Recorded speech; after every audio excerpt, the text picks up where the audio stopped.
नमस्कार, आप देख रहे हैं न्यूज प्लस 21। मैं हूं आपके साथ ललिता चक्रधारी। खैरागढ़ विधानसभा उपचुनाव के लिए कांग्रेस में तैयारी तेज कर दी है। कांग्रेस चुनाव समिति की बैठक में चुनाव लड़ने के लिए आए आवेदनों पर विचार किया गया। राजीव भवन में प्रत्याशी चयन समेत अनेक मुद्दों को लेकर कांग्रेस चुनाव समिति की बैठक आयोजित की गई। प्रदेश प्रभारी पीएल पुनिया ने कहा कि खैरागढ़ में योग्य व्यक्ति को टिकट दिया जाएगा। कांग्रेस के स्थानीय मुद्दों के आधार पर चुनाव में उतरेगी। बैठक के बाद सीएम भूपेश बघेल ने बताया कि चुनाव लड़ने के लिए लगभग 23 से 24 लोगों ने आवेदन दिया है। उनमें से कुछ मजबूत कैंडिडेट भी हैं। जीत सकने वाले तथा सक्रिय लोगों के नामों पर आम सहमति बनाकर पार्टी आलाकमान के पास भेजेगी। आपको बता दें कि खैरागढ़ में राज परिवार से ही 3 दावेदार सामने आ गए हैं। दिवंगत देवव्रत सिंह की पत्नी विभा सिंह और पूर्व पत्नी पद्मा सिंह के अलावा उनकी बहन स्मृति भार्गव ने भी दावेदारी पेश की है।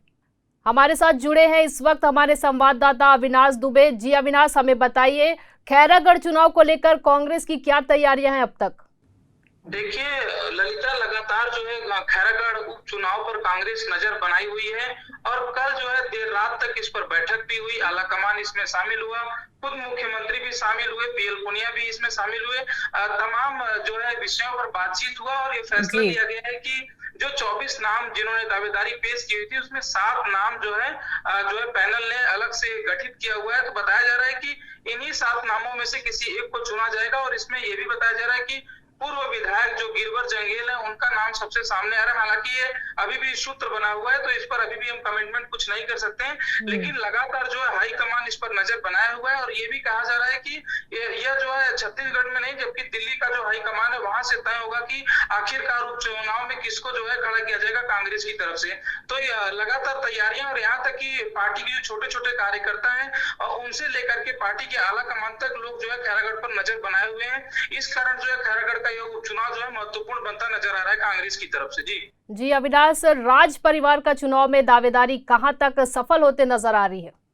देखिए इन 3 नामों जो मैंने 7 नाम बताए कि 7 नामों का जो गठित किया गया है, इन लोगों को जो पैनल बनाया गया है उसमें हालांकि राज परिवार के किसी व्यक्ति का नाम अभी तक सूत्रों के हिसाब से नहीं आ रहा है, लेकिन 3 दावेदारी बताई जा रही है। एक तो दिवंगत देवव्रत की जो पत्नी है विभा सिंह, उनको जो है दावेदार बताया जा रहा है। लगातार वो भी सामने आ रहे हैं और यहाँ तक कि स्वास्थ्य मंत्री टीएस सिंहदेव खुद जो है विभा सिंह से मिलने गए थे और स्मृति भार्गव से भी उनकी मुलाकात हुई। तो ये 2 नाम सामने आ रहे थे। इसके साथ साथ जो इनकी पूर्व पत्नी पद्मा है जो है उनका भी नाम सामने आया है। तो 3 दावेदारी जो है राज परिवार की तरफ से जो है पेश की जा रही है। अब देखने वाली बात होगी कि आने वाले समय में क्या ये जो है इन 7 लोगों में गठित जो पैनल बनाएगी उसमें शामिल है या नहीं। जी अविनाश, आपने बताया अभी कि टीएस सिंहदेव का स्मृति भार्गव से मिलना ये क्या संकेत दे रहा है?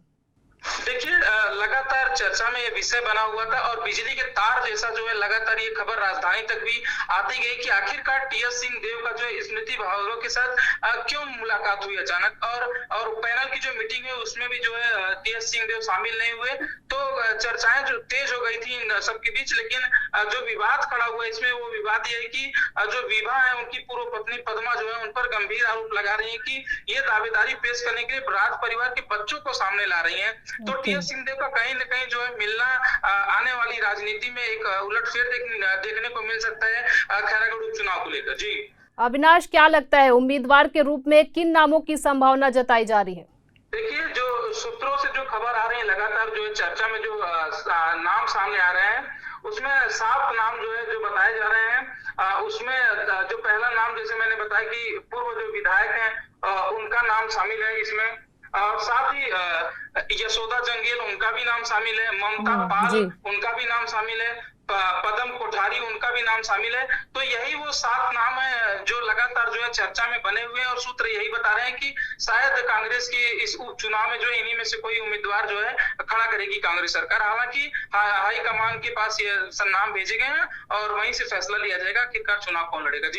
जी अविनाश, हमें बताइए निर्वाचन आयोग के अनुसार कब नामांकन होगा और मतदान की तारीख क्या तय की गई है? देखिए निर्वाचन आयोग के अनुसार अगर हम जाएं तो उनके जो कार्यक्रम है उसके अनुसार नामांकन जो है 17 मार्च को जो है सूचना प्रकाशन हो जाएगी और 24 मार्च को निर्धारित किया जाएगा नामांकन की तारीख। 25 तारीख को जो है नामांकन पत्रों की जांच की जाएगी और 28 मार्च को जो है प्रत्याशियों को अपने अपने नाम वापस लेने का मौका दिया जाएगा। और उसके बाद 12 अप्रैल को जो है चुनाव होंगे और 16 अप्रैल को मतगणना और परिणाम आ जाएंगे। जी, बहुत बहुत शुक्रिया अविनाश हमारे साथ जुड़ने के लिए। ऐसी ही जानकारी से लगातार अपडेट रहने के लिए देखते रहिए न्यूज़ फर्स्ट 21, आपके हक की बात।